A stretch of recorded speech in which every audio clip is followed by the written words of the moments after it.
She sold her ring to feed her son. The billionaire buyer gave her more than money. He gave her love. The moment billionaire Michael Bennett saw the engagement ring, his heart stopped. Not because of the diamond, but because of the desperate woman selling it. Anita clutched her crying baby closer as she whispered, "Please, I just need enough to feed my son." What she didn't know was that she was looking into the eyes of her baby's father, the man she'd searched for through 9 months of pregnancy and 3 months of single motherhood. The stranger from one perfect night who'd haunted her dreams and was about to change her life forever. Before we explore all the details of this incredible story, tell me where you are watching from. The time over there. Subscribe now to the channel so you don't miss future video uploads. Thank you. Now back to the story. Anita Washington had exactly $14 in her checking account, a 3-month-old baby who needed formula, and a landlord who was threatening eviction if she didn't pay rent by Friday. Which was why, at 10 a.m. on a Tuesday morning, she found herself standing outside Meridian Fine Jewelry on 5th Avenue, holding her sleeping son Isaiah and gathering the courage to sell the only thing of value she owned. The engagement ring had been a symbol of promises that were broken the moment her fiancé discovered she was pregnant with another man's child.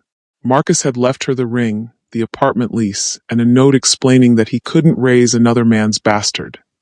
Words that still stung 4 months later, not because she missed Marcus, but because they reminded her how completely alone she was in the world.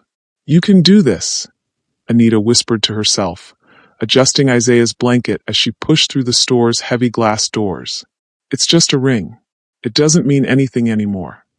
The interior of Meridian Fine Jewelry was intimidating in its elegance. Crystal chandeliers, marble floors, and display cases that probably cost more than Anita had ever made in a year. She felt immediately out of place in her worn jeans and denim shirt, holding a baby while surrounded by people who clearly belonged in this world of luxury. "May I help you?" asked a sales associate whose smile was polite but carried the subtle condescension that came with evaluating customers who obviously couldn't afford anything in the store. "I have a ring to sell," Anita said, trying to keep her voice steady.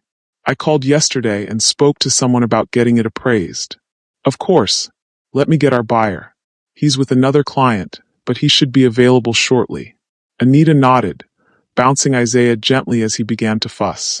She'd fed him before leaving their studio apartment, but his schedule was unpredictable, and she hadn't been able to afford formula for his next feeding. Everything depended on getting enough money for this ring to cover groceries, and at least part of the rent. Have you ever been forced to sell something precious because you had no other choice? What do you do when the only thing between you and complete destitution is an object that represents dreams that will never come true? 20 minutes later, a man emerged from the back office who made Anita's breath catch in her throat. He was tall, probably in his early 30s, with dark hair and the kind of confident posture that spoke of wealth and authority. But it wasn't his obvious success that made her heart race. It was something familiar about his face, something that triggered a memory she'd been trying to forget for almost a year. "Ms. Washington," he said, approaching with a professional smile. "I'm Michael Bennett. I understand you have a piece you'd like to have evaluated."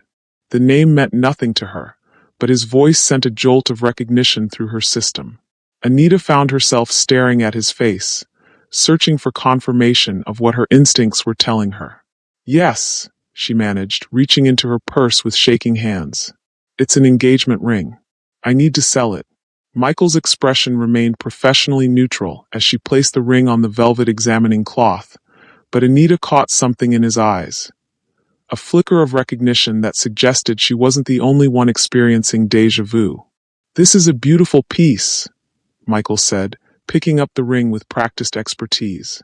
"Princess-cut diamond, approximately 1 carat, excellent clarity. The setting is platinum, classic Tiffany style." As he examined the ring under his jeweler's loupe, Anita studied his profile, trying to reconcile the elegant businessman in front of her with the man she'd met at that charity gala 11 months ago.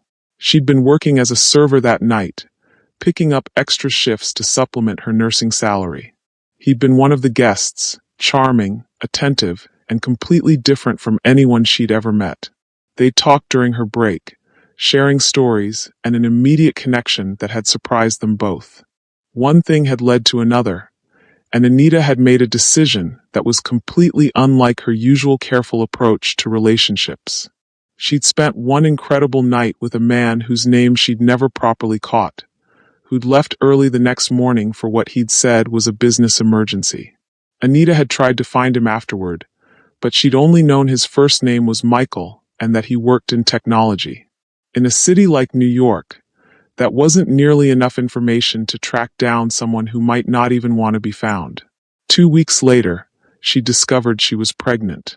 2 weeks after that, Marcus had proposed, offering to raise another man's child as his own. It had seemed like the perfect solution until Isaiah was born, and Marcus realized he couldn't handle the reality of what he'd promised. "The ring is worth approximately $8,000 retail," Michael said, setting it back on the cloth. "I can offer you $3,000 in cash, which is fair market value for a resale." "$3,000," Anita repeated, relief flooding through her. It was more than she'd hoped for, enough to cover rent and groceries for the next 2 months while she figured out her next move. "However," Michael continued, his tone shifting to something more personal, "I'd like to offer you significantly more than that." Anita looked up sharply. "What do you mean?" Michael was studying her face with an intensity that made her uncomfortable. "Ms. Washington, can I ask you a personal question?" "I guess. Have we met before?" The question hung in the air between them like a challenge. Anita felt her heart racing as she realized that her instincts had been correct. This was the man from the charity gala, the father of her son, the person she'd been unconsciously comparing every other man to for almost a year. I don't think so," she said, the lie feeling heavy in her throat. Michael nodded slowly, clearly not believing her, but not pushing the issue. "The reason I ask is that I'd like to make you an offer that goes beyond a simple jewelry transaction." "What kind of offer?" Michael glanced around the store, then looked at Isaiah, who was sleeping peacefully in Anita's arms. "Would you be willing to have coffee with me? There's a cafe next door where we could talk privately." "About what?" "About why you're selling this ring, what your situation is, and whether there might be ways I could help that go beyond just buying your jewelry." Anita felt alarm bells going off in her head. In her experience, when wealthy men offered to help single mothers, they usually wanted something in return that she wasn't willing to give. "I don't need charity," she said firmly. "I just need a fair price for my ring." "It's not charity," Michael said quickly. Call it an investment opportunity." "In what?" "In giving someone a second chance," Michael said quietly. "Ms. Washington, I can see that you're in a difficult situation. I don't know the details, but I recognize desperation when I see it. What I'm offering is a conversation about possibilities that might benefit both of us." Anita looked down at Isaiah, who would need to be fed again in less than 2 hours. She had no job prospects, no family support, and no idea how she was going to survive the next month, let alone build a stable life for her son. "What kind of possibilities?" she asked cautiously. "The kind that we should discuss somewhere more private than a jewelry store," Michael said. "Ms. Washington, I promise you that my intentions are completely honorable. I'm not looking to take advantage of your situation." Anita studied his face, looking for signs of deception or predatory intent. What she saw instead was genuine concern and something else, a quality of attention that suggested she mattered to him for reasons that had nothing to do with charity or business. "Okay," she said finally. "Coffee. But I need to feed Isaiah first, and I can't stay long." "Of course," Michael said, pulling out a business card.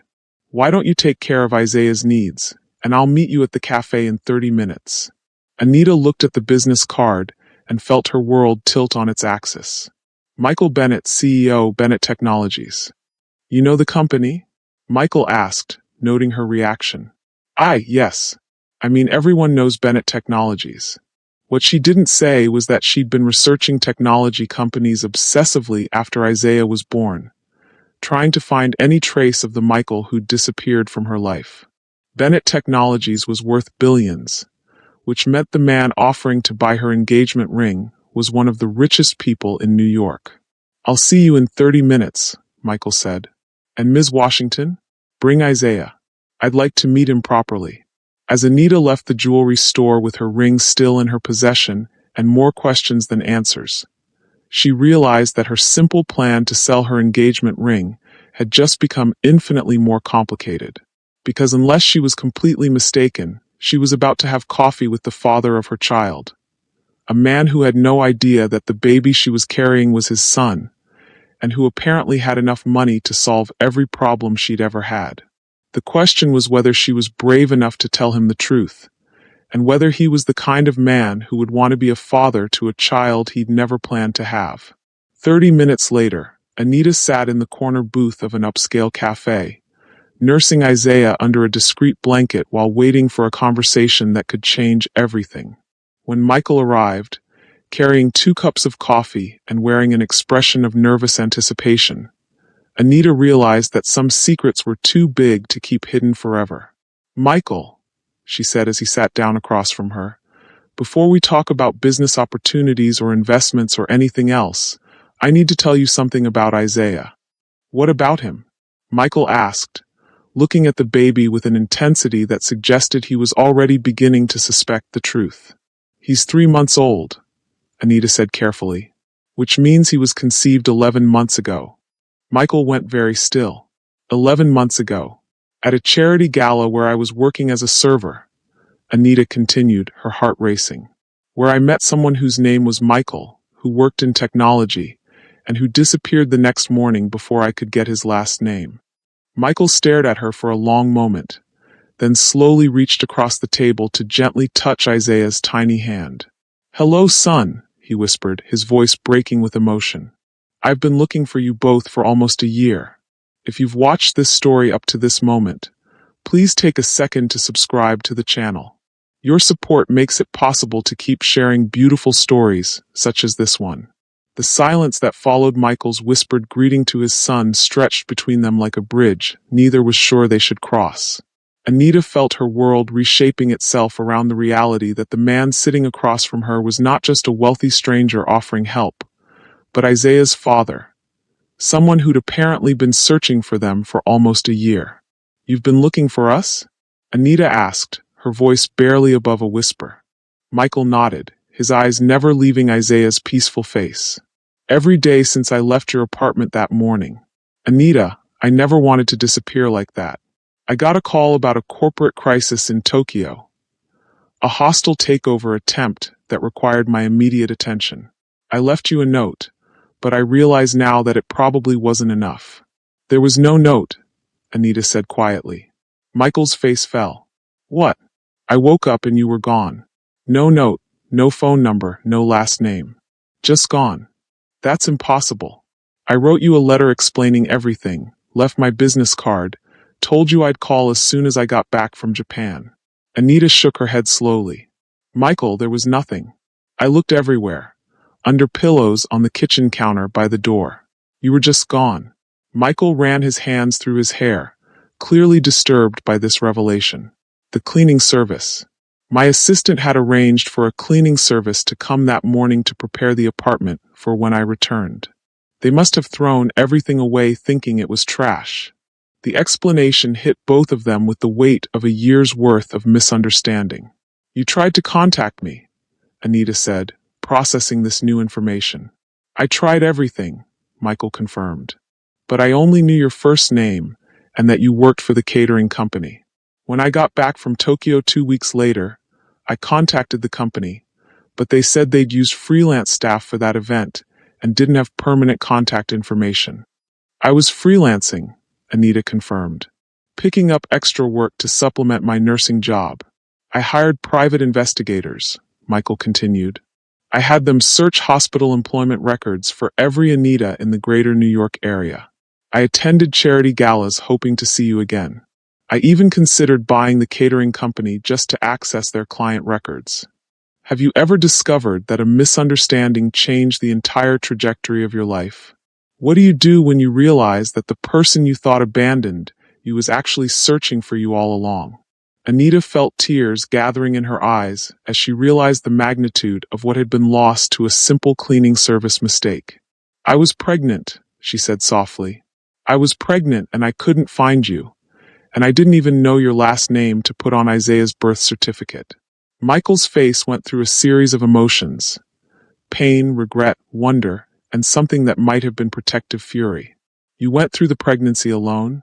"Not entirely alone," Anita said. "I was engaged to someone else when Isaiah was born." Michael's expression darkened. "Someone else?" "Marcus. A man I'd been dating before our night together. When I found out I was pregnant and couldn't find you, he offered to marry me and raise Isaiah as his own." "Where is Marcus now?" Michael asked, his voice carefully controlled. "Gone," Anita said simply. "He left when Isaiah was born, and he realized he couldn't handle the reality of raising another man's child." Michael was quiet for a moment, processing this information while watching Isaiah sleep. "So you've been raising him alone for 3 months?" "I've been raising him alone since the day he was born," Anita corrected. "Marcus was physically present, but emotionally he checked out the moment Isaiah arrived." "And that's why you're selling your ring?" Anita felt heat rise in her cheeks as she remembered her desperate financial situation. "I lost my nursing job when I couldn't return to work as quickly as they needed after Isaiah's birth. I've been living off savings and what little maternity leave payment I received, but that ran out last week." Michael leaned forward intently. "Anita, why didn't you try to find me through social media or business directories?" "Bennett Technologies has a pretty significant online presence." "Because I was looking for someone named Michael who worked in technology," Anita replied. "Do you know how many Michaels work in tech in New York? And I didn't even know if Michael was your real name." "It is my real name," Michael said softly. "Michael David Bennett. And you're Anita Washington, and we have a son named Isaiah." Hearing him say their names like that, like they were a family unit rather than strangers connected by a single night, made something shift in Anita's chest. "Michael," she said carefully, "what happens now?" "Now I take care of you both," Michael said immediately. "Anita, I have more money than I could spend in 10 lifetimes. You and Isaiah will never have to worry about rent or food or medical bills or anything else." "I can't accept charity," Anita said, the same defensiveness that had characterized her response in the jewelry store rising again. "It's not charity," Michael said firmly. "It's child support. It's taking responsibility for my son. It's making up for a year of expenses I should have been contributing to." "You didn't know Isaiah existed," Anita pointed out. "But I do now," Michael replied. "And everything changes from this moment forward." Isaiah stirred in Anita's arms, making the soft sounds that meant he would wake up hungry soon. Michael watched his son with fascination and something that looked like love already developing. "Can I?" Michael started, then stopped himself. "Could I hold him?" Anita felt a protective instinct war with the understanding that Michael had a right to hold his own child. "He's going to be hungry soon, and he doesn't really know anyone except me." "I understand," Michael said. "But Anita, I've missed the first 3 months of his life. I don't want to miss any more." There was something in Michael's voice, not demanding or entitled, but genuinely heartbroken about the time he'd lost, that made Anita's resistance soften. "Okay," she said, carefully transferring Isaiah to Michael's arms. "Support his head. He's still developing neck strength." Michael took his son with the careful reverence of someone handling something infinitely precious. Isaiah opened his eyes and stared up at his father with the unfocused attention of a 3-month-old trying to process a new face. "He's perfect," Michael whispered, his voice thick with emotion. "Anita, he's absolutely perfect." "He has your eyes," Anita said, noting the resemblance that she'd been unconsciously recognizing for months. "But your mouth," Michael replied, looking between them. "And I think he's going to have your stubborn chin." Despite everything, the stress, the uncertainty, the complexity of their situation, Anita found herself smiling at Michael's assessment of their son. "He is pretty stubborn," she agreed. "He has very definite opinions about when he wants to eat and sleep." "Smart baby," Michael said, gently touching Isaiah's tiny hand. "Already knows what he wants and isn't afraid to ask for it." Isaiah began to fuss, and Michael immediately looked to Anita for guidance. "He's hungry," she said, reaching for the diaper bag where she'd packed the last bottle of formula she could afford. "I can feed him," Michael offered. "Have you ever fed a baby before?" "No," Michael admitted. "But I'd like to learn." Anita showed Michael how to hold the bottle, how to test the temperature, how to support Isaiah's head while he ate.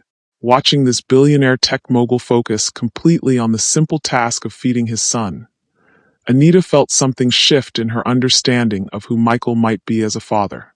"He's strong," Michael observed as Isaiah gripped the bottle. "Good appetite. The pediatrician says he's developing perfectly," Anita said. "He's in the 75th percentile for height and weight." "You've been taking good care of him," Michael said, looking at Anita with something that might have been admiration. "Anita, I need you to know that I don't take lightly what you've done. Raising a child alone, especially when you were dealing with financial stress, that took incredible strength." "I didn't have a choice," Anita said simply. "You had choices," Michael corrected. "You could have given him up for adoption. You could have made decisions that prioritized your own comfort over his well-being. You chose to sacrifice for him, and that's not something everyone would do." Anita felt tears threatening again. For 3 months, she'd felt like she was failing at every aspect of motherhood. Never having enough money, never being sure she was making the right decisions, constantly worried that she wasn't providing everything Isaiah needed. "Some days I feel like I'm drowning," she admitted. "Like I love him more than anything, but I don't know if love is enough to give him the life he deserves." "Love is enough," Michael said firmly. "And now you don't have to do it alone anymore." "Michael," Anita said carefully, "I need you to understand something. I'm grateful that you want to be part of Isaiah's life, and I'm grateful for financial help. But I can't let you just take over. I've been his mother for 3 months. I've been making all the decisions, handling all the responsibilities. I need to still be his mother." "I don't want to take over," Michael said. "I want to be his father." "There's a difference. What does that look like practically?" Michael was quiet for a moment, clearly thinking through implications he hadn't fully considered. "I don't know," he admitted honestly. "Anita, I've never been a father before. I don't know what I'm doing any more than you knew what you were doing when Isaiah was born. But I want to learn, and I want to learn together with you." "Together how?" "I want to be part of his daily life," Michael said. "Not just someone who sends checks and visits occasionally. I want to be there for middle-of-the-night feedings and diaper changes and doctor's appointments. I want to learn what makes him happy and what makes him cry." Anita studied Michael's face, looking for signs that he was making promises he wouldn't be able to keep when the reality of parenting became less novel. "Michael, do you understand what you're saying? Isaiah wakes up every 3 hours. He cries for no apparent reason sometimes. Taking care of a baby means your entire life revolves around someone else's needs." "I understand," Michael said, though Anita suspected he didn't really understand until he lived it. "And I want that. I want my life to revolve around him. And around you." "Around me?" Michael looked at her with an expression that was part hope and part uncertainty. "Anita, I know this is complicated. I know we barely know each other despite having a child together. But that night we spent together, it wasn't just physical for me. I felt a connection to you that I've never felt with anyone else." "Michael, I'm not saying we should get married tomorrow," he continued. "I'm saying that I'd like the chance to get to know you properly, to see if what we felt that night could develop into something real and lasting." Anita felt her heart racing as Michael articulated possibilities she'd been afraid to even imagine. "While we're raising Isaiah together?" she asked. "While we're building a family together," Michael corrected. "Whether that family ends up being co-parents who are friends or something more romantic, that's something we figure out as we go."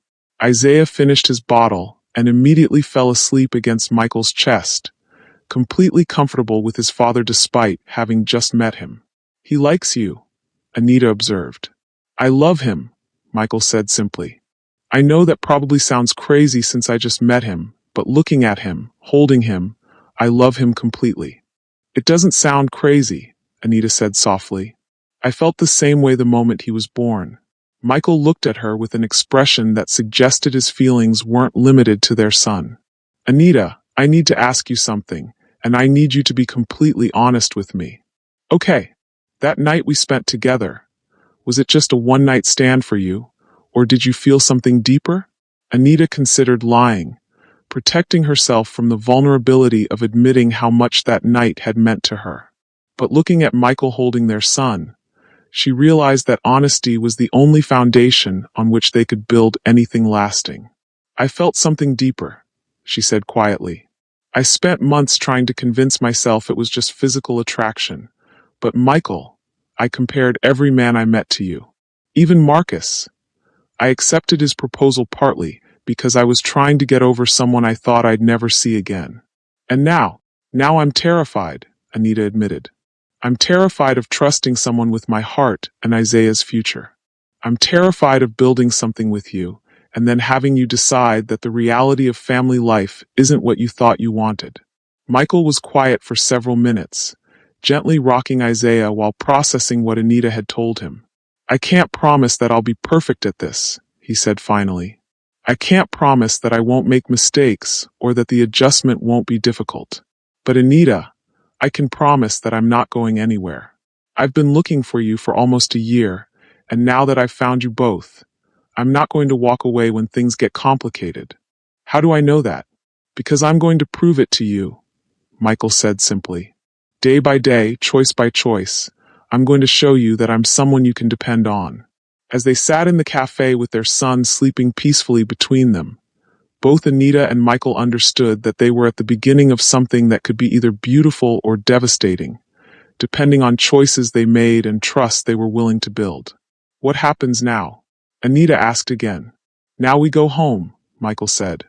To your apartment, where I meet Isaiah's world and learn how to be his father. And then we figure out the rest as we go. Michael, my apartment is tiny. It's not the kind of place someone like you would normally. Someone like me is someone who just discovered he has a son, Michael interrupted gently. The only place I want to be is wherever Isaiah is, and wherever you are. As they prepared to leave the cafe together, Michael carrying Isaiah while Anita gathered her things. Both of them understood that they were walking into a future that would require everything they had to give. But for the first time in months, neither of them was walking into that future alone. Michael Bennett had been inside billion-dollar boardrooms, penthouse suites, and private jets that cost more than most people's houses. But nothing had prepared him for the emotional impact of walking into Anita's studio apartment and seeing exactly how his son had been living for the first 3 months of his life. The apartment was spotlessly clean but heartbreakingly small. Barely 400 square feet with a kitchenette, a tiny bathroom, and a single room that served as bedroom, living room, and nursery. Isaiah's crib was wedged between Anita's bed and the only window, and Michael could see that every inch of space had been carefully organized to accommodate a baby's needs within impossible constraints. It's not much, Anita said, clearly embarrassed as she watched Michael take in her living situation. But it's safe and clean, and the rent is affordable. Michael was trying to process the reality that while he'd been living in a 5,000 square foot penthouse, his son had been sleeping in a crib that was inches from his mother's bed because there was nowhere else to put it. Anita, he said carefully, how much is your rent here? $1,800 a month, she replied. I know that's expensive for what you get, but finding anything cheaper in the city is almost impossible, and I needed to stay close to potential nursing jobs. Michael felt something twist in his chest. $1,800 was what he spent on wine for a single business dinner. The amount of money that represented financial stress for Anita was completely insignificant to him, but it had been the difference between stability and eviction for his family. Have you ever realized that what represents security to one person is meaningless pocket change to another? What do you do when you discover that the person you love has been struggling with problems you could solve with a phone call? Can I see the rest of the apartment? Michael asked. Anita gestured around the single room. This is it. There's a bathroom behind that door, and the kitchenette. Michael looked at the kitchenette, a mini fridge, 2-burner stovetop, and a microwave stacked on a counter that was barely large enough to prepare a sandwich. There was no dishwasher, no storage space, and certainly no room for the kind of baby equipment that new parents typically accumulated. "Where do you do laundry?" "Laundromat 2 blocks away," Anita said. "I go twice a week with Isaiah in his stroller." Michael was beginning to understand the scope of what Anita had been managing alone. Not just feeding and caring for a newborn, but doing so in circumstances that would challenge anyone, let alone a first-time mother dealing with postpartum recovery and financial stress. "Anita," he said quietly, "I want to help you move somewhere bigger. Somewhere with space for Isaiah to grow, where you don't have to do laundry at a public facility, where you can have friends over if you want." "I can't afford anywhere bigger," Anita replied immediately. "Michael, just because you're Isaiah's father doesn't mean I can suddenly afford a lifestyle that's beyond my means." "But it's not beyond our means," Michael said gently. "Anita, I understand that you want to maintain your independence, but Isaiah deserves space to crawl and play. You deserve a bedroom that's separate from his nursery. Our family deserves better than this." "Our family," Anita repeated, catching the phrase. Michael realized what he'd said and felt heat rise in his cheeks. "I'm sorry. I didn't mean to presume." "No, it's okay," Anita said softly. "It's just, I've been thinking of us as just me and Isaiah for so long that hearing someone include themselves in our unit feels strange." Isaiah chose that moment to wake up and immediately start crying, the sound echoing off the apartment's thin walls in a way that made Michael wince. "The neighbors must love that," he said, moving toward the crib. "Mrs. Patterson next door has been surprisingly understanding," Anita said, lifting Isaiah and immediately beginning the complex dance of checking his diaper, assessing his hunger level, and trying to soothe his crying. "But yeah, I worry about it constantly." Michael watched Anita handle Isaiah with the practiced efficiency that came from 3 months of solo parenting, and felt a mixture of admiration and guilt that she'd developed these skills alone. "Can I help?" he asked. "You can hold him while I warm a bottle," Anita said, transferring Isaiah to Michael's arms. Michael took his son, immediately noticing that Isaiah's crying softened slightly. "Does he always calm down this quickly?" "No," Anita said, looking surprised. "Actually, he's usually much fussier in the afternoons. Maybe he recognizes your voice." The idea that Isaiah might have some instinctive connection to him made Michael's chest warm with an emotion he couldn't quite name. "How often does he eat?" Michael asked as Anita prepared the bottle in the tiny kitchenette. "Every 3 to 4 hours during the day, sometimes more frequently at night," Anita replied. "He's generally a good sleeper, but he's going through a growth spurt right now, so he's been waking up more often." "And you handle all the night feedings alone?" "Who else would handle them?" Anita asked with a laugh that carried exhaustion underneath it. Michael felt the weight of 3 months of interrupted sleep that Anita had endured while he'd been sleeping peacefully in his climate-controlled bedroom, completely unaware that his son existed. "Starting tonight, I'm handling half the night feedings," he said. Anita paused in her bottle preparation. "Michael, you don't understand. Night feedings aren't just about giving him a bottle. He needs diaper changes. Sometimes he's fussy for hours. Sometimes he just wants to be held. It's not something you can just jump into." "Then teach me," Michael said simply. "Anita, I've missed 3 months of learning how to take care of Isaiah. I don't want to miss any more." "But you have a company to run," Anita pointed out. "You can't function on 3 hours of sleep and then go make billion-dollar decisions." "I have excellent vice presidents," Michael replied. "And for the past year, work has been the only thing in my life that mattered. Now I have something that matters more." Anita stared at him, clearly trying to determine if he was serious or if the novelty of discovering fatherhood was making him promise things he couldn't deliver. "Michael, taking care of a baby is relentless," she said. "There's no time off, no breaks, no calling in sick. It's every day, all day for years." "I understand that." "Do you?" Anita challenged. "Because in your world, if something becomes inconvenient or overwhelming, you can hire people to handle it. You can delegate responsibility when you need space, but you can't delegate being a father." Michael was quiet for a moment, recognizing the truth in what she was saying while also feeling the sting of her assumption about his character. "You're right that I've never experienced the kind of responsibility that can't be delegated," he said finally.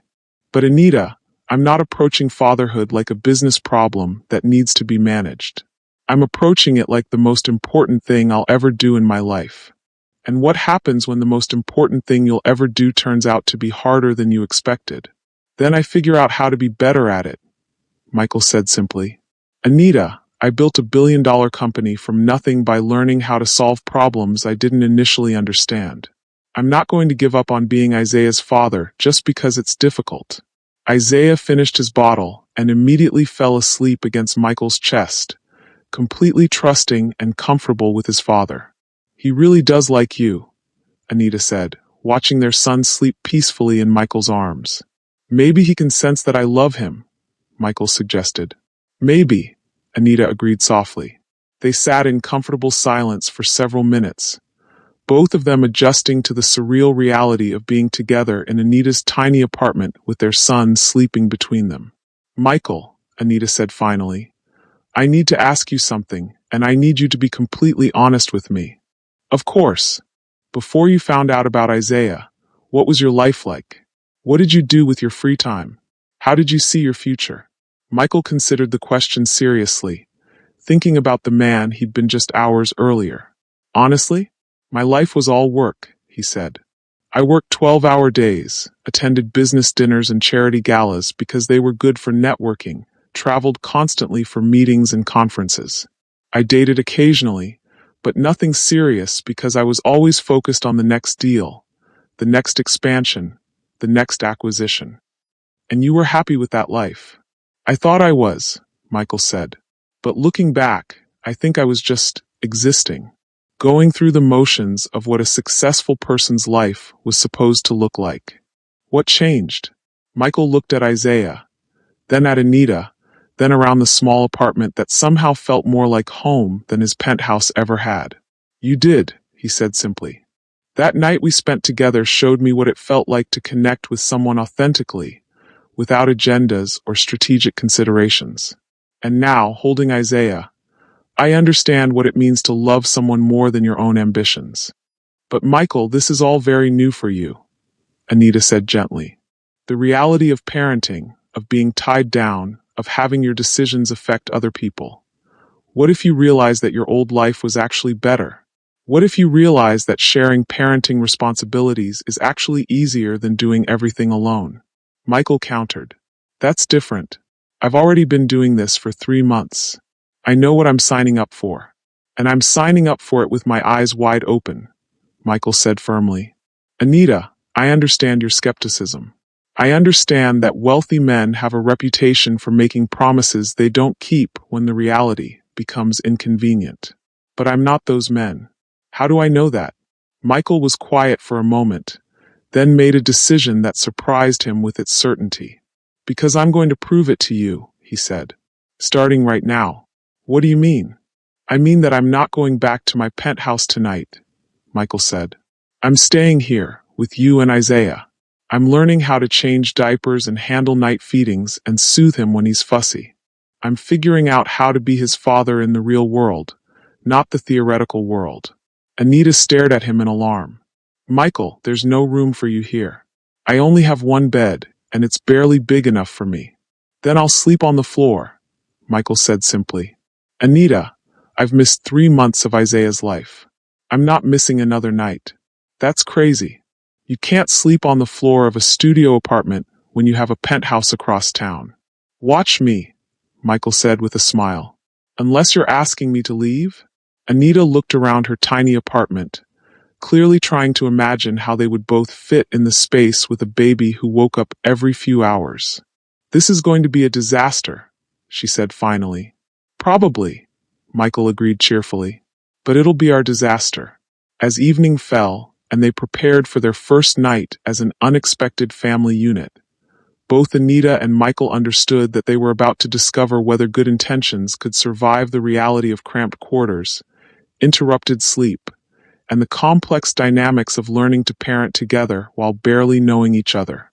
But looking at Isaiah sleeping peacefully between them, Both of them were willing to find out. 2 weeks after Michael had moved into Anita's studio apartment, the strain of 3 adults and a baby living in 400 square feet was beginning to show in ways that love and good intentions couldn't solve. The breaking point came at 3 a.m. on a Tuesday when Isaiah had been crying inconsolably for 2 hours. Anita was running a fever from exhaustion, and Michael discovered that all his money couldn't fix the most basic problems of new parenthood. "He won't stop crying," Anita said, her voice breaking as she rocked Isaiah for the 100th time that night. "Michael, I've tried everything. Feeding, diaper change, burping, walking, singing. Nothing is working."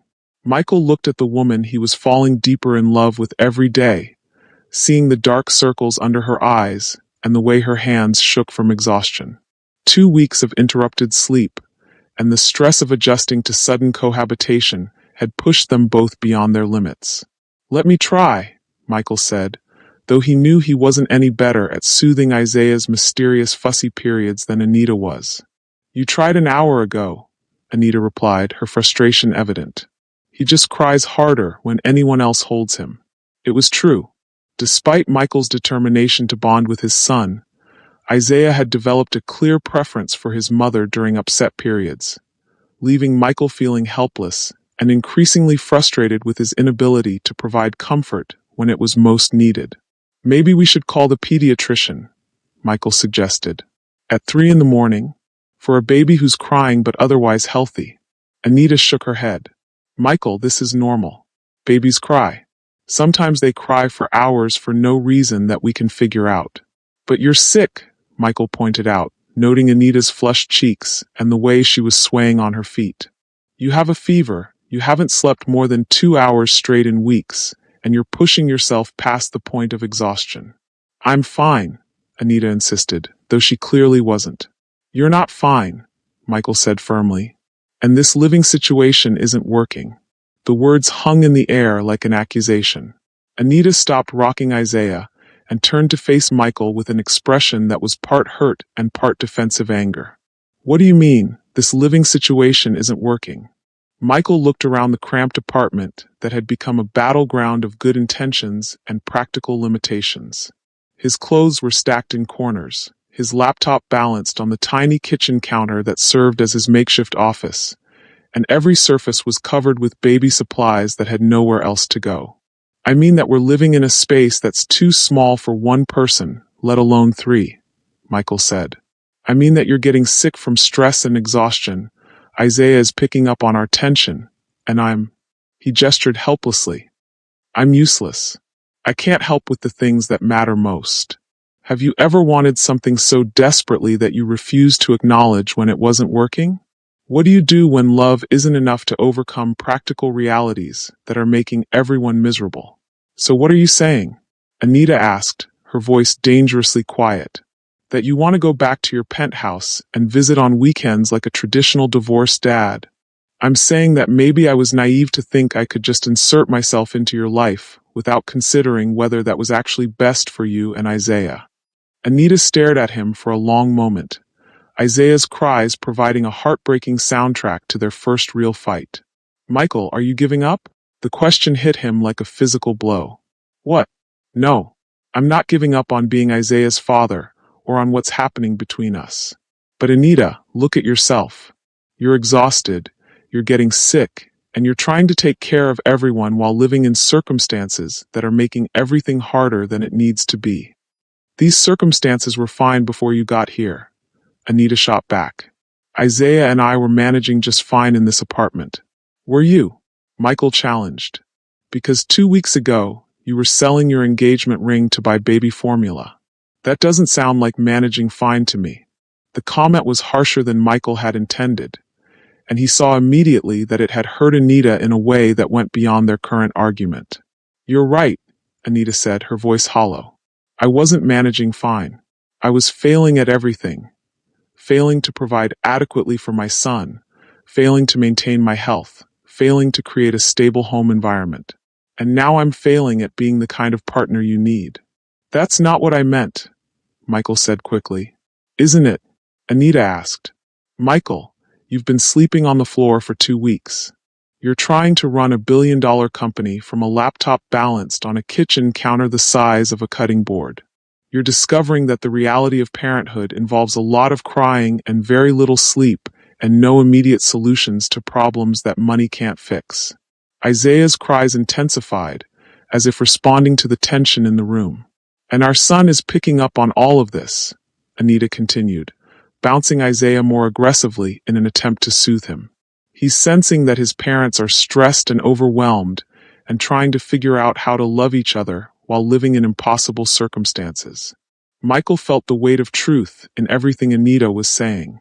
Despite his best intentions, his presence in her life had added stress rather than relief, complexity rather than stability. "So what do you want me to do?" he asked quietly.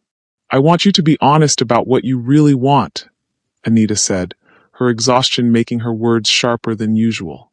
"Not what you think you should want, not what sounds good in theory, but what you actually want when you're lying on my floor at 3 in the morning listening to a baby cry and realizing that this is what the next 18 years of your life will look like."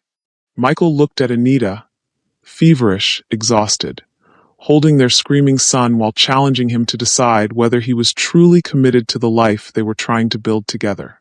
"I want you," he said simply. "I want Isaiah. I want us to be a family. But Anita, I also want us to be happy, and I want you to be healthy, and I want our son to grow up in an environment where his parents aren't constantly stressed about space and money and basic logistics." "Which means what practically?"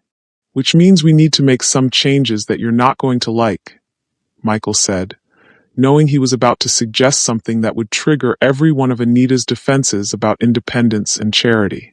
Such as moving somewhere bigger. Such as accepting financial help that allows you to focus on being Isaiah's mother instead of worrying about rent and groceries. Such as letting me provide for our family the way a father should. By throwing money at problems until they go away? Anita asked sharply. "By using the resources I have to create a better life for the people I love," Michael corrected. "Anita, I understand that you're proud of your independence. I understand that accepting help feels like giving up control. But what we're doing right now isn't sustainable." Isaiah's crying reached a crescendo that made both parents wince. "Maybe you should just take him," Anita said suddenly, her voice breaking completely. "Maybe Isaiah would be better off living with you, in your penthouse, with a nanny and a pediatrician on call, and all the space and resources he could ever need." Michael stared at her in shock. "Anita, what are you talking about?" "I'm talking about being realistic about what's best for our son," Anita said, tears streaming down her face. "Michael, you can give him everything I can't. Private schools, college tuition, medical care without worrying about insurance. A stable home where his father doesn't have to sleep on the floor and his mother doesn't have to choose between paying rent and buying formula. You think I want to take Isaiah away from you? I think you're realizing that loving someone and being able to provide for them are two different things," Anita said. "And that maybe love isn't enough when practical realities are making everyone miserable." Michael felt something break inside his chest as he understood what Anita was really saying. She thought he was preparing to leave, and she was trying to protect herself and Isaiah by suggesting he take their son rather than abandon them both. "Anita," he said gently, moving closer despite Isaiah's continued crying, "I'm not trying to take Isaiah away from you. I'm trying to figure out how to make our life together work. By fixing everything I can't fix myself? By being partners," Michael said firmly. "Anita, you've been handling everything alone for 3 months because you didn't have a choice. Now you have a choice. You can keep struggling to maintain complete independence, or you can let me help create something better for all of us." "And what happens when you get tired of helping? What happens when you get tired of being too proud to accept help?" Michael countered. The question hung between them while Isaiah continued to cry, his distress seeming to echo their own emotional turmoil. "I can't do this anymore," Anita said suddenly, sinking onto the bed with Isaiah still in her arms. "Michael, I can't pretend that love is enough to overcome the fact that we're from completely different worlds with completely different resources and expectations." "What are you saying?" "I'm saying that maybe we should step back," Anita said, her voice hollow with exhaustion and defeat. Maybe you should take some time to think about whether you really want this life, and I should take some time to figure out how to accept help without losing myself. Michael felt panic rise in his chest as he realized that their first major crisis was pushing Anita away rather than bringing them closer together. I don't need time to think, he said urgently. Anita, I know exactly what I want. I want you, I want Isaiah, I want us to build a life together. But I want to build something sustainable, something that doesn't require you to sacrifice your health and well-being to prove your independence. And I want to be someone who can contribute equally to our relationship, Anita replied. Not someone who needs to be rescued from her circumstances. You're not someone who needs to be rescued, Michael said firmly. You're someone who's been handling an impossible situation with incredible strength. But Anita, accepting help doesn't diminish your strength. It just means you don't have to use that strength to fight battles you don't need to fight alone. Isaiah's crying suddenly stopped, leaving them in a silence that felt more ominous than the noise had been. Oh God, Anita said, checking Isaiah with sudden panic. Why did he stop crying? Is he okay? Michael looked at their son, who had finally exhausted himself into sleep, his tiny face red and streaked with tears. He's just tired, Michael said gently. Like we all are. Anita cradled Isaiah against her chest, her own tears falling silently as she absorbed the weight of everything they'd just said to each other. Michael, she whispered, I'm scared. Of what? Of losing myself in your world. Of becoming someone who depends on you for everything and forgets how to take care of herself. Of Isaiah growing up thinking that love means one person taking care of everything while the other person just receives. Michael sat beside her on the bed, careful not to disturb Isaiah, but close enough to offer support. And I'm scared of losing you both because I can't figure out how to love you without trying to fix everything that's difficult in your life, he admitted. Anita, I've never been in a relationship where I couldn't solve problems with money or resources. I don't know how to just be present with struggle without trying to eliminate it. Maybe that's what we both need to learn, Anita said softly. How to be partners without losing ourselves, how to accept help without feeling diminished, how to provide support without taking over. How do we do that? Anita was quiet for a long moment, looking at Isaiah sleeping peacefully despite the emotional storm his parents had just weathered. Maybe we start by admitting that this apartment really is too small for 3 people, she said with a tired smile. And maybe I start by admitting that sleeping on your floor for 2 weeks was more about proving my commitment than actually being helpful, Michael replied. And maybe we figure out how to make decisions together instead of me being defensive about accepting help and you trying to solve everything unilaterally. Michael nodded, feeling something settle between them that hadn't been there before. Not just love or attraction, but understanding about what they each needed to feel valued and respected in their relationship. Anita, he said quietly, what if we looked for a place together? Not me buying you a house, not you trying to afford something beyond your means, but us choosing something that works for our family and figuring out how to make it financially feasible as partners. As partners, Michael confirmed, where we both contribute what we can, where decisions get made together, where you don't have to worry about becoming dependent, and I don't have to worry about being shut out. Anita studied his face, looking for signs that he was making promises he couldn't keep or offering solutions that would ultimately undermine her autonomy. What would that look like practically? I don't know, Michael admitted honestly. But I think we figure it out together, one decision at a time, one day at a time. As they sat together on Anita's small bed with their son sleeping between them, both of them understood that they'd just survived their first real test as a couple. Not the romantic fantasy of instant family bliss, but the much more difficult reality of learning to love each other while navigating the complex dynamics of money, independence, and shared responsibility. They discovered that love wasn't enough to overcome practical challenges, but that commitment to working through those challenges together might be. 6 months after their tearful 3 a.m. conversation in the cramped studio apartment, Anita stood in the kitchen of their new home, a charming three-bedroom house in Brooklyn with a yard where Isaiah could play and space for all of them to breathe. Watching Michael attempt to make pancakes while their now 9-month-old son sat in his high chair, banging a spoon and laughing at his father's culinary struggles. "Dad, you're burning them again," Anita said with a smile, using the word that had taken months to feel natural, but now came as easily as breathing. "I am not burning them," Michael protested, flipping what were definitely slightly charred pancakes. "I'm creating texture." "Is that what we're calling it?" Anita asked, moving to stand beside him at the stove they'd chosen together, in the kitchen they'd designed together, in the house they'd bought as equal partners despite the complicated financial negotiations that had required.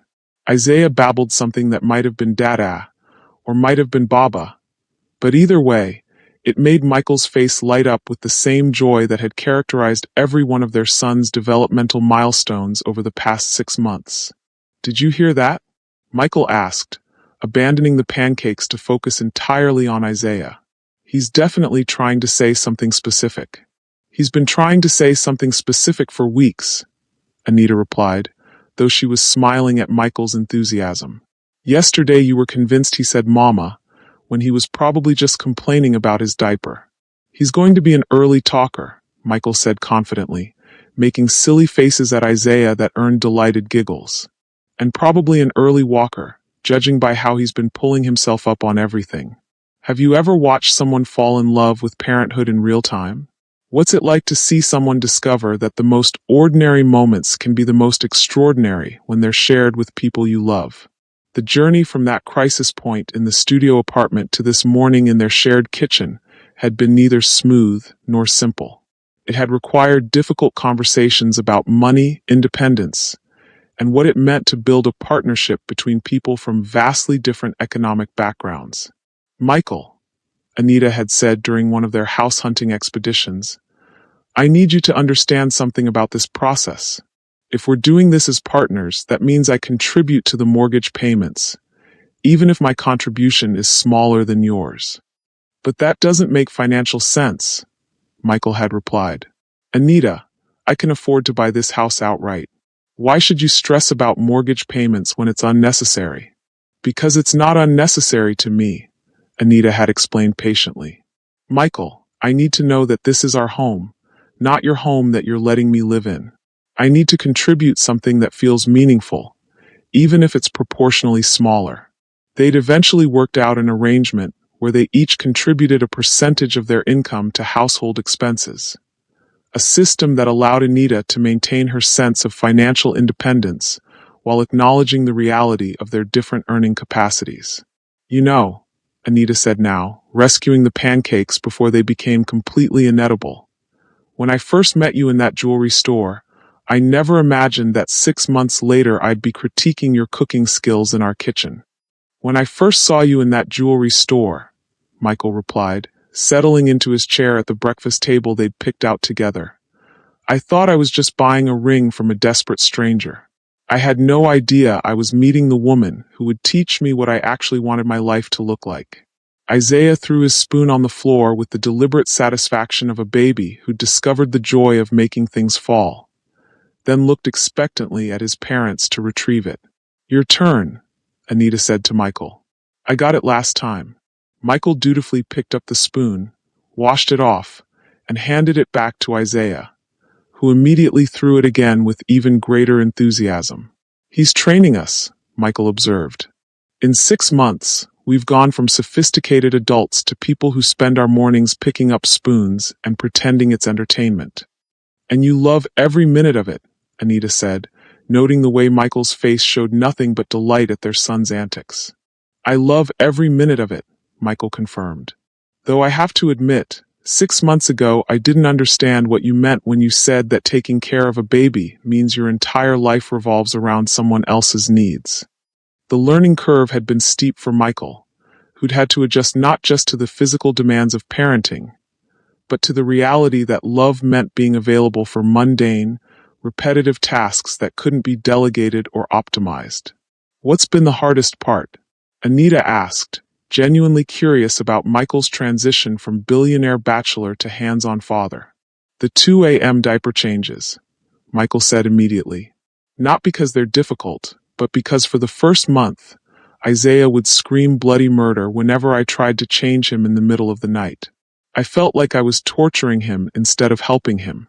He was just used to me, Anita said gently. It took time for him to understand that you were another safe person. And now he actually prefers me for diaper changes, Michael said with obvious pride. Yesterday he crawled away from you and came to me when he needed to be changed. That's because you make funny faces and sing ridiculous songs during diaper changes, Anita pointed out. You've turned basic hygiene into entertainment. Whatever works, Michael said with a grin. Their domestic routine had evolved organically over the months. Michael handling morning feedings so Anita could sleep in slightly, Anita managing evening routines while Michael finished work calls, both of them taking turns with night duty in a way that felt equitable rather than burdensome. Anita, Michael said, his tone shifting to something more serious. Can I ask you something? Always. Are you happy with the choices we've made? The house, the financial arrangements, the way we've structured our life together. Anita considered the question while watching Isaiah attempt to feed himself pieces of pancake, most of which ended up on his high chair tray, rather than in his mouth. I'm happier than I ever imagined I could be, she said honestly. But Michael, I'm also scared sometimes. Scared of what? Scared that I'm getting too comfortable with this life, Anita admitted. 6 months ago, I was working 3 jobs and worrying about rent. Now I'm living in a beautiful house with a man I love, raising our son without financial stress. Sometimes I feel like I'm living someone else's life. Michael reached across the table to take her hand. Whose life do you think you're living? Someone who deserves this, Anita said quietly. Someone who didn't mess up her life plan by getting pregnant with a stranger's baby. Anita, Michael said firmly, you are someone who deserves this. You're someone who worked multiple jobs while going to school, who raised a baby alone when you could have chosen easier options, who's building a career in nursing because you want to help people. You deserve every good thing that's happened to us. Even when those good things come because I happen to meet someone with unlimited resources. Especially then, Michael said, because you didn't pursue me for my resources. You didn't even know who I was when we spent that night together. Everything that's happened between us has been about us as people, not about what I can provide financially. Isaiah dropped his sippy cup, and both parents automatically moved to retrieve it. A perfectly synchronized response that spoke to how naturally they'd learned to function as a team. You know what I realized yesterday? Anita said, settling back into her chair. What? I realized that I've stopped thinking about money all the time, she said. For years, every decision I made was filtered through whether I could afford it. What to eat, where to live, whether to take time off when I was sick. And now I make decisions based on what's best for our family, what I actually want, what feels right. How does that feel? Liberating, Anita said with a smile. And also terrifying, because I don't want to become someone who takes financial security for granted. You won't, Michael said confidently. Anita, you've lived without money. You understand its value in ways that I'm still learning. If anything, you keep me grounded about what actually matters. Which is, Michael looked around their kitchen, at Isaiah happily making a mess with his breakfast, at Anita in her nursing scrubs preparing for a job she loved, at the evidence of the life they'd built together through compromise, communication, and the willingness to challenge their own assumptions about love and partnership. This, he said simply. Mornings like this. Watching Isaiah discover new things every day. Coming home to people who are excited to see me because they love me, not because of what I can do for them professionally. And your work? Anita asked. Do you miss the intensity of running everything yourself? Michael had restructured his role at Bennett Technologies over the past 6 months, delegating more responsibilities to his executive team, so he could be present for Isaiah's daily routine and available for the kind of mundane family moments that had become precious to him. I miss the simplicity of work being the only thing I had to think about, Michael said honestly. But I don't miss the emptiness of that life. I don't miss going to bed alone in a penthouse and waking up with nothing to look forward to except more meetings and more deals. Isaiah finished his breakfast and immediately started fussing, making the particular sound that meant he was tired and ready for his morning nap. "I'll take him," Anita said, starting to stand. "I've got him," Michael said, lifting Isaiah from his high chair.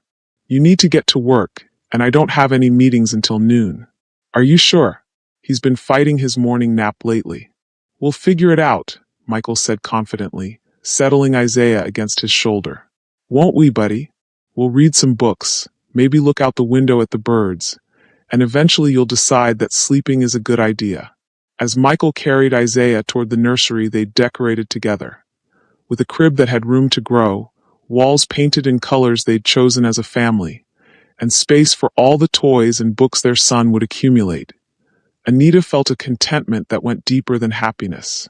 She was watching the man she loved learn to be the father their son deserved, in a home they'd created as equal partners, building a life that honored both their individual strengths and their shared commitment to each other. "Anita," Michael called from the nursery, "before you leave for work, come see this." Anita walked to the doorway and found Michael sitting in the rocking chair they'd bought together, with Isaiah snuggled against his chest, both of them completely relaxed and content. "He fell asleep immediately," Michael said softly. "I think he just wanted to be close to someone."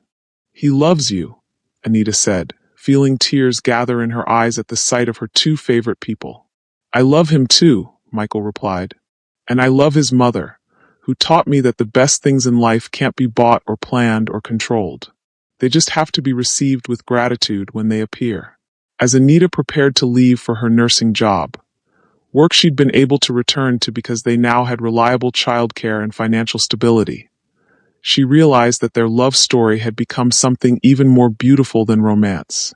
It had become a partnership built on mutual respect, shared responsibility, and the understanding that true wealth wasn't about what you owned, but about what you chose to build with the people you loved. "I'll see you tonight," she said, kissing both Michael and Isaiah goodbye. "We'll be here," Michael replied, probably covered in baby food and exhausted from chasing a 9-month-old around the house, but we'll be here. 6 months later, at Isaiah's first birthday party in their backyard, surrounded by friends and family who'd watched their unconventional family come together, Anita stood beside Michael as they sang happy birthday to their son, who was more interested in the wrapping paper than the presents. "You know what I love most about this?" Michael said, watching Isaiah tear apart a gift box with single-minded determination. "What? A year ago, I thought I was successful because I had money and power and independence," Michael said. "Now I know I'm successful because I have people to sing happy birthday to, people who depend on me for things that matter, people who make ordinary moments feel extraordinary." "And how do you feel about giving up your independence?" Anita teased.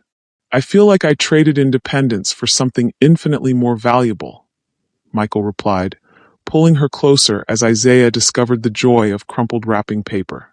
"I traded the freedom to do whatever I wanted for the privilege of being exactly where I belong." As their friends and family celebrated around them, as Isaiah laughed with delight at his birthday chaos, as the sun set over the yard of the home they'd chosen together, both Anita and Michael understood that they'd created something that couldn't be measured in dollars or calculated in spreadsheets. They'd created a family built on love that had survived financial stress, a partnership that honored both independence and interdependence, and a future that was richer than any inheritance because it was based on choices they'd made together, one day at a time. Michael and Anita's story reminds us that true partnership isn't about one person rescuing another. It's about two people choosing to build something together that neither could create alone. Their journey from desperate strangers to equal partners shows us that love requires not just emotional connection, but practical collaboration and mutual respect. Anita's insistence on maintaining her independence while accepting help teaches us that receiving support doesn't diminish our worth. It simply means we don't have to face life's challenges alone. Her courage in demanding partnership rather than charity shows us that the strongest relationships are built on mutual contribution, even when those contributions take different forms. What would you be willing to sacrifice to build something meaningful with someone you love? How might your understanding of success change if it was measured by the quality of your relationships rather than the size of your bank account? Michael's transformation from isolated billionaire to hands-on father demonstrates that the most fulfilling achievements often require us to redefine our understanding of power and control. His willingness to learn partnership instead of trying to solve problems unilaterally shows us that love means being present with struggle, not just eliminating it. Together, they prove that the most valuable things in life, trust, respect, shared purpose, and genuine connection, can't be bought, only earned through consistent choices to show up for each other, especially when life gets difficult. Their story reminds us that true wealth isn't about having enough money to solve every problem. It's about having people worth solving problems with, and the wisdom to know that some of life's most beautiful moments come not from having everything figured out, but from figuring it out together. Sometimes the most precious thing you can give someone isn't money. It's the chance to build something meaningful as equals. Thank you for watching this story to the end. If you enjoyed this story, you will surely love the next one. It's as crazier and more intriguing as you can ever imagine. So do check it out. Click on the image showing on your screen right now to watch the next one.